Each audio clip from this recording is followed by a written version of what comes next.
안녕하세요. 세상의 모든 지식을 경제로 정리해드리는 해먼입니다. 요즘 기분 좋으신 분이 많을 겁니다. 코스피는 이제 8천을 바라보고 있습니다.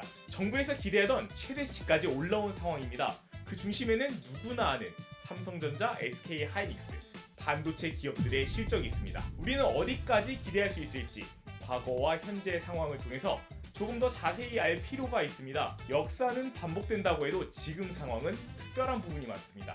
먼저 도대체 삼성전자와 SK하이닉스가 뭐가 얼마나 잘 되는 상황인지 알아야 합니다.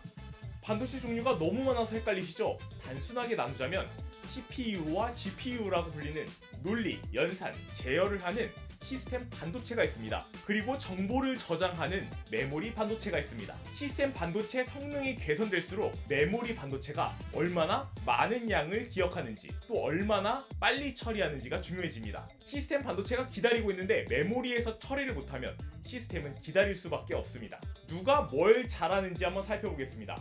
시스템 반도체를 잘하는 곳 엔비디아와 TSMC입니다. 둘은 한 세트라고 보시면 됩니다.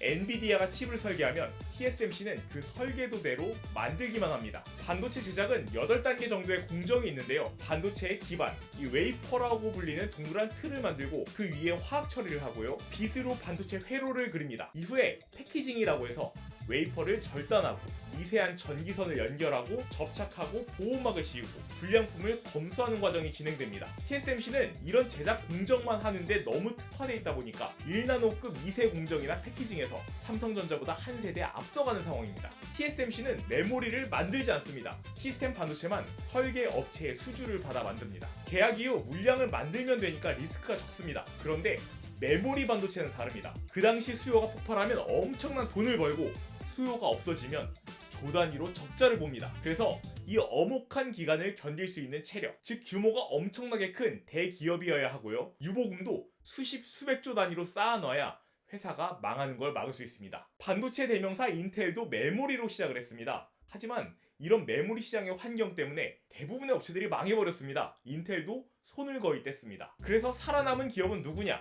삼성전자, SK하이닉스, 미국의 마이크론입니다. 중국 기업은 미국 규제 때문에 수출이 어려우니까 제외를 하고 지금 전 세계 메모리 시장을 이 세 개 업체가 나눠 먹는다고 보면 됩니다. 메모리 공장을 지으려면 아무리 고급 인력을 다른 기업에서 빼온다고 해도 수십조 원 이상의 투자가 필요하고 3년 이상의 시간이 걸립니다. 최소 3년은 세 개 업체만 메모리를 만든다고 보시면 됩니다. 시스템 반도체에 빠른 메모리가 필수라고 말씀드렸죠. 빠른 메모리는 삼성전자, SK하이닉스가 주로 만듭니다. 전 세계 디램 시장 전체에서 삼성전자, SK하이닉스가 차지하는 비중이 70%가 넘습니다. 나머지 20% 정도가 마이크론이고 나머지 10%가 중국 포함 저가 메모리를 만드는 소형 업체들입니다. 엔비디아와 TSMC가 GPU 한 개를 만들어낼 때 이 두 회사 메모리는 6개에서 12개가 필요합니다. 이 메모리를 여러 겹 쌓아서 미세한 전선으로 연결시켜서 엄청나게 빠른 연산을 하는 아주 비싼 메모리, 고대역폭 메모리 HBM을 말입니다. AI 업체들은 안달이 났죠. 시스템 반도체를 찍어내봤자 메모리가 없으면 작동이 안됩니다. TSMC가 GPU를 아무리 만들어봐야 소용이 없는 겁니다. 이게 지금 한국이 이렇게 잘 되고 있는 이유입니다. TSMC는 아시아에서 가장 큰 기업입니다. 최근 그 TSMC보다 삼성 하이닉스의 영업이익이 더 높은 이유이기도 합니다. 그러면 본격적으로 한국의 상황, 메모리 반도체 수요가 얼마나 밀려있는지 살펴보겠습니다. 메모리 필요량을 계산할 땐 개수로 말하진 않습니다. 처리 용량으로 표현을 하는데요. 먼저 메모리 반도체 중에 처리 속도가 빠르지만 데이터가 금방 사라지는 D램이 있습니다. 많이 들으시는 고대역폭 메모리 HBM이나 컴퓨터 핸드폰에 들어가는 램이라고 하면 D램을 가리킵니다. 올해 D램의 총 수요는 476억 기가비트입니다. 그런데 공급을 아무리 긁어 모아도 463억 기가비트에 불과합니다. 13억 기가비트가 부족한 건데 수요가 점점 늘고 있어서 부족분도 더 커지는 상황입니다. 이 D램 말고 느리지만 데이터가 저장되는 낸드 플래시도 있습니다. D램만 부족할 줄 알았는데 낸드도 난립니다. 대규모 데이터 센터에는 대규모 데이터를 저장을 해야겠죠. 낸드 플래시가 작년에 계산했을 땐 수요가 1120억 기가비트였는데 공급이 1131억 기가비트, 조금 많았습니다. 그런데 지금 부족으로 돌아섰습니다. 예상보다 너무 많은 데이터 센터들이 지어지고 있기 때문입니다. 가격은 말도 안 되는 수준입니다. 지난해 9월 가전제품처럼 저렴하게 여기저기 쓰이는 DDR4 8GB D램이 1.35달러였어요. 근데 올해 1분기엔 얼마였을까요? 13.5달러입니다. 6달도 안 돼서 정확하게 10배가 오른 겁니다. 랜드 플래시도 비슷합니다. 범용 랜드 128기가짜리 지난해 6월에 2.33달러였거든요. 근데 이게 7.2달러까지 올랐습니다. 3배 오른 거죠. 시스템 반도체는 어차피 계약 물량을 내놓는 거라 가격이 그렇게 오르지도 내리지도 않습니다. 그런데 D램 쪽은 가격 변화가 아주 드라마틱합니다. 지금이 그 꼭대기에 있는 셈입니다. 정점에 서 있는 삼성전자와 SK 하이닉스에 대한 전망은 어떨까요? 살짝 상승기에 있었던 지난해 실적을 먼저 보겠습니다. 연간 영업이익이 삼성전자 43조 5천억 원, 하이닉스 47조 2천억 원입니다. 본격적인 정점인 올해와 내년 전망은 아주 드라마틱합니다. 올해 전망 삼성전자 338조 원, 하이닉스 262조 원입니다. 내년은 더합니다. 시장에서는 삼성전자가 494조 원, 하이닉스가 376조 원으로 예측하고 있습니다. 얼마나 큰지 아직 감이 잘 안 오실 겁니다. 지난해 한국 전체 세금이 373조 원이었습니다. 전체 국민과 기업이 낸 세금하고 비슷한 돈을 삼성전자가 올해 버는 겁니다. 감이 안 올 정도로 거대한 금액이 들어오는 겁니다. 두 개 기업의 주가가 지금의 2배, 삼성전자 50만원, 하이닉스 300만원 전망까지 나오는 이유입니다. 너무나도 장밋빛 미래인 거죠. 게다가 주문이 밀려있으니 내년까지는 큰일이 없다면 아마도 실제로 실현될 미래에 가깝습니다. 지금 부동산, 채권, 예금 같은 모든 자금들이 주식시장으로 모조리 들어오고 있는 이유도 여기 있습니다. 이미 예정된 미래라고 믿는 겁니다. 그런데 주식시장에는 그런 말이 있습니다. 모두가 믿음을 가질 때가 가장 위험한 순간이다. 지금 그 순간이 다가오고 있는 만큼 위험 요소에 대한 말씀도 함께 드려보겠습니다. 누구나 아는 상황이 하나 있습니다. 바로 미국과 이란의 전쟁입니다. 요즘 체감이 잘 안 되시죠? 이게 왜 그럴까요? 삼성전자, SK 하이닉스가 올해 막대한 영업이익을 바탕으로 낼 세금을 지금 기름값 안정에 쓰고 있습니다. 지금 물가 상승률이 3.8%가 넘어서 그렇습니다. 석유 최고 가격제로 물가를 1.1% 깎아서 지난달 4월 물가 상승률을 2.6%로 막았습니다. 지금 기름 리터당 2,000원 정도에 넣고 계시죠? 그런데 정부 지원이 없으면 리터당 3,200원이 나옵니다. 3,200원 그대로 넣는다면 어떻게 될까요? 물류비, 생산비 등등이 폭등하면서 물가가 엄청나게 오르고 경제가 멈출 가능성이 큽니다. 이걸 막고자 한 겁니다. 다만 지금 한 달 동안 정유사 손해가 3조 원이 넘었습니다. 정부가 정유사에 손해를 좀 떠넘기겠지만 그럼에도 전쟁이 길어지는 만큼 실제 정부가 쥐고 있는 현금도 매달 조단위로 나갑니다. 그런데 이게 이제 시작입니다. 아직 전기 가격이 안 올랐죠. 기름, 전기 가격이 안 오르니까 서민들이 느끼는 체감이 덜한 겁니다. 전기는 전력시장에서 거래되는 기준이 있습니다. 단기 가격은 LNG 가격에, 장기 가격은 원유 가격에 연동되어 있습니다.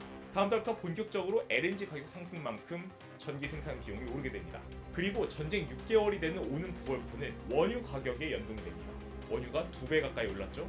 전기 생산 비용이 2배가 오른다는 얘기입니다. 한전이 빚을 떠안든 국민이 오른 전기비를 내야 하든 어쨌든 현재 또는 미래의 우리 몫입니다. 전기비가 오르면 이제 그때부터 시작입니다. 모든 공장부터 가정까지 100% 국민들에게 영향을 미치고 이건 고스란히 물가에 반영됩니다. 이건 단지 한국만의 상황은 아닙니다. 전 세계가 공통적으로 엄청난 물가 상승 압박에 시달리고 있습니다. 어쩔 수 없이 기준금리를 올려서 물가를 잡는 게 지금까지의 각국 중앙은행들의 원칙이었습니다. 그런데 전 세계 정부들이 나름의 이유로 경제를 팽창시키고픈 의지가 아주 많기 때문에 금리 올리는 걸 아주 꺼려하고 있습니다. 하지만 이미 호주는 3번 금리 인상을 했고요. 일본도 할 예정이고 그리고 한국도 4% 가까운 물가 상승에 견딜 재간이 없습니다. 시장은 올해 기준금리를 인상하고 긴축으로 방향을 전환할 거라고 이미 오래전부터 예측하고 그 방향으로 움직이고 있습니다. 금리가 인상되면 대출금리도 오르면서 시장이 얼어붙고 시장에 돈이 마르면서 주식시장을 포함한 모든 자산시장에 엄청난 축소를 불러옵니다. 가장 타격을 받는 곳은 AI 분야입니다. 투자가 연 1,000조 원 단위로 진행이 되고 있어서입니다. 상당수가 대출로 진행이 되고 있습니다. 엄청난 대출을 데이터 센터 임대, AI 사용료, 업체 간 돌려막기 등으로 막고 있는 중입니다. 지금 시장이 주목하는 것도 여기입니다. 어딘가 하나만 삐끗하면 엄청나게 흔들릴 수 있는 투자 시장이어서입니다. 금리 인상은 최악의 시나리오 중 하나입니다. 투자가 멈추면 메모리 반도체 수요도 급격히 줄 수밖에 없습니다. 그러면 지금까지 전망치는 소용이 없게 됩니다. 이 메모리 반도체는 계약이 아니라 수요 전망이기 때문입니다. 특히 미국 정부가 이걸 강하게 막고 있지만 시장은 정부가 컨트롤할 수 없는 거대한 흐름입니다. 이란 전쟁이 얼마나 빨리 끝나고 수습되느냐에 따라서 한국의 미래가 달라질 수 있습니다. 지금은 명백한 반도체 슈퍼사이클의 정점입니다. 반도체 슈퍼사이클은 대부분 5년 내외의 주기를 갖는데 최근에는 AI와 자율주행차 등이 태동하던 2017년과 코로나 시기였던 2021년에 비대면 근무, 데이터 센터 투자 확대 등으로 사이클이 한 번 있었습니다. 그 이후에 쭉 침체기를 겪다가 지난해 말부터 AI 붐을 타고 다시 반도체 슈퍼사이클이 온 상황입니다. 주변 상황은 예전과 지금이 비슷합니다. 2017년에는 코스피가 사상 처음으로 2600선을 넘었고 이후 급락했다가 2021년에 또 사상 처음으로 3300선을 넘었습니다. 또 급락했다가 지금 7000을 넘은 상황이죠. 익숙하게도 반도체 사이클과 코스피는 함께 가고 있습니다. 중요한 건 이전 사이클처럼 급락을 할 거냐는 겁니다. 역사는 급락을 가리키고 있고요. 다만 전 영상에서 말씀드린 것처럼 AI가 엄청난 생산성 향상을 불러온다면, 그래서 그 붐이 끝나지 않고 산업 대부분에 아주 큰 영향을 미치게 된다면 에이전틱 AI로 인한 데이터 센터 서버 메모리 수요에 피지컬 AI로 인한 개별 로봇의 메모리 수요가 겹치면서 이 메모리 반도체의 사이클이 아주 길게 갈 가능성이 있습니다. 많은 전문가들이 지금의 사이클은 과거와는 다르다고 주장하는 이유입니다. 우리가 지금 고려해야 될 점은 현실과 이상의 차이입니다. 물가 상승과 금리 인상은 이미 예견돼 있고 거스르기 어려운 세계의 흐름입니다. 경제 주기의 흐름이기도 하고요. 이상은 AI가 모든 걸 바꿔놨을 때 일어납니다. 생산성을 향상시키고 경제와 금융 구조를 바꿀 때 우리가 지금까지 경험해보지 못한 세상을 보게 됩니다. 그래서 우리는 또 한 번의 갈림길에 있습니다. 예견된 위험을 대비할지 산업혁명처럼 엄청난 분기점에서 AI의 진화를 기대하면서 새로운 세상에 베팅을 할지 말입니다. 다음 영상에서는 쿠팡에 대한 이야기를 나눠보려고 합니다. 왜 미국 정부와 의회는 쿠팡을 보호하려고 하고 이게 왜 관세와 연결이 되는지, 그리고 지금 미국과 한국과의 관계, 또 양 국가가 서로 어떻게 바라보고 있는지 그 시각에 대해서 정리해서 말씀드리려고 합니다. 헬먼이었습니다. 감사합니다.